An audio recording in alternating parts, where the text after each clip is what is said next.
पत्नी के साथ शहर में रहता है। शहर में वह एक मिल में काम करता है।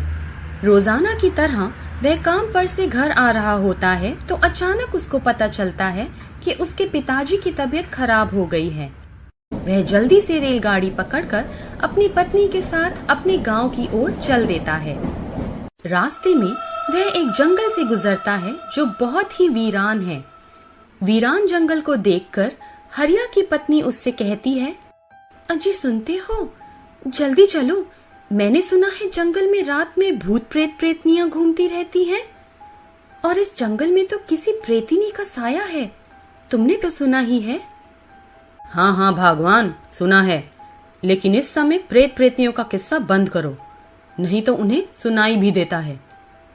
जल्दी चलो जी यहाँ से, मुझे बहुत डर लग रहा है।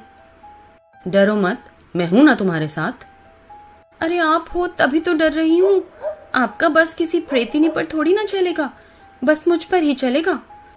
जल्दी जल्दी चलने के चक्कर में रूपा के पैर में खुत्ती लगने से खरोंच लग जाती है और उसके पैर से खून बहने लगता है।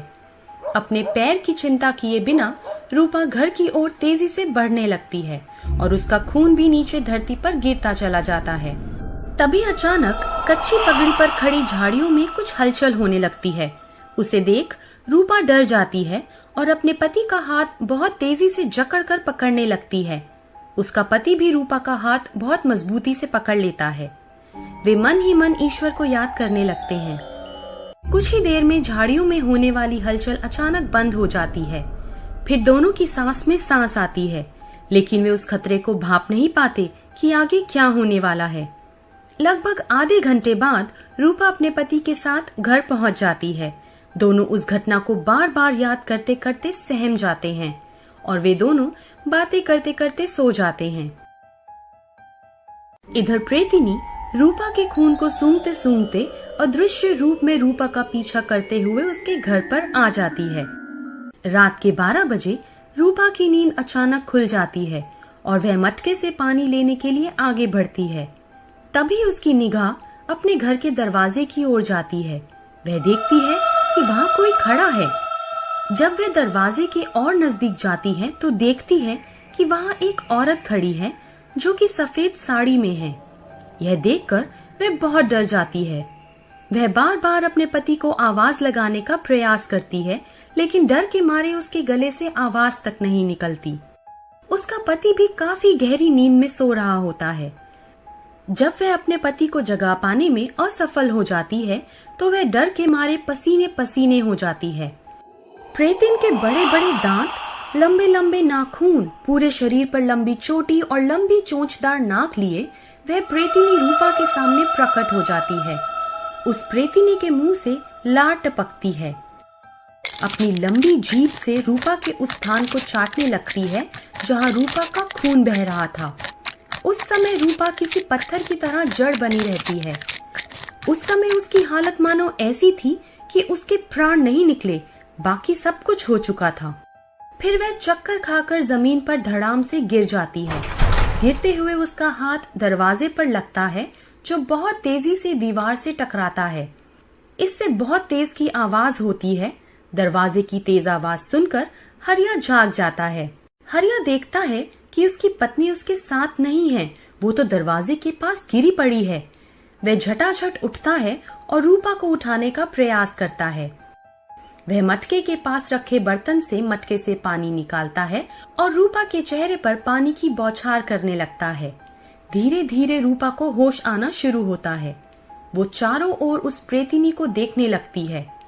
बेहद डरी रूपा हरिया से कहती है, नहीं नहीं, मैं अब एक पल भी यहाँ नहीं रहूंगी। उसने हमें देख लिया है, वह हम दोनों को मार डालेगी। कौन मार डालेगा? क्या तुमने कोई भयानक सपना देखा है? नहीं, सपना नहीं, हकीकत है। वह प्रेतिनी हमारे पीछे पीछे यहाँ तक आ गई है। मैंने उसे सफेद साड़ी में देखा है। कहाँ है? कहाँ है? चलो जी, जल्दी करो, यहाँ से चलते हैं। वो यहाँ आ गई है, वह किसी को भी जिंदा नहीं छोड़ेगी। फिर दोनों भागकर अपने पड़ोसी दीनू के घर चले जाते हैं।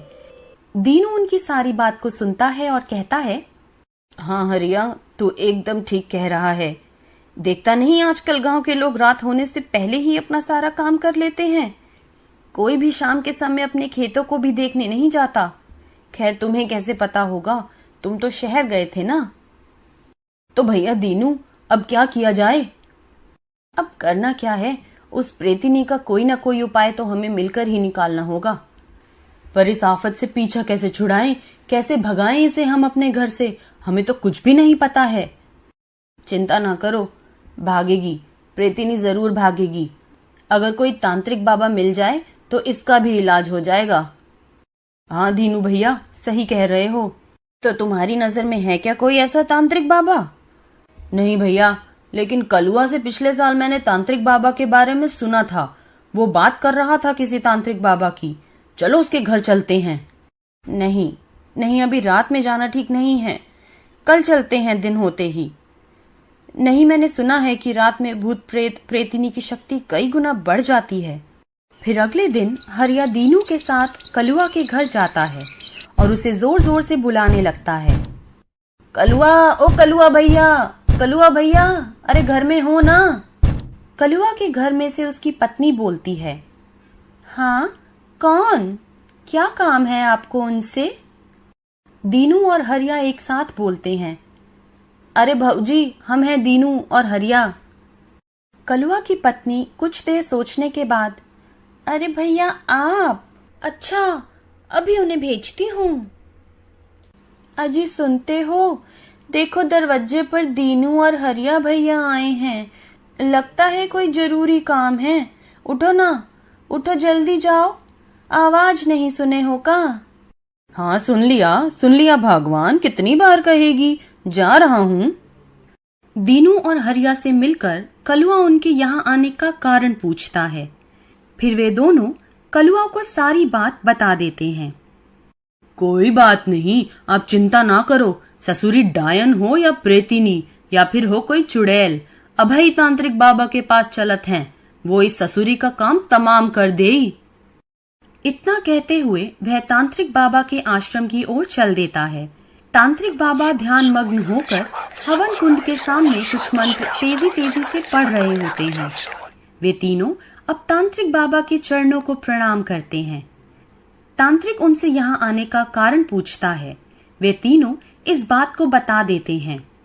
उनकी बात सुनकर तांत्रिक बाबा बोलते हैं, डर मत बच्चा, तू एकदम सही जगह आया है। चल, आज ही उस प्रेतिनी को वश में करता हूँ। बस तू मेरे और मेरे 10 शिष्यों के भोजन की व्यवस्था करवा दे। हरिया हाँ कहते हुए अपना सिर हिलाता है और कहता है, तांत्रिक बाबा जी, आप उस प्रेतिनी को मेरे घर से भगा दो। जो आप कहोगे मैं वैसा ही करूँगा। ठीक है बच्चा, चल तेरे घर चलते हैं। फिर वे लोग हवन सामग्री के साथ हरिया के घर में आ जाते हैं और हवन करने लगते हैं। देर रात तक पूजा विधि चलती है। रात के 12 बजे के आसपास एक भयंकर आवाज सुनाई देती है। वो कहती है, तुम सबके सब मारे जाओगे, नहीं तो भाग जाओ यहाँ से, मैं तुम्हें नहीं छोड़ूंगी।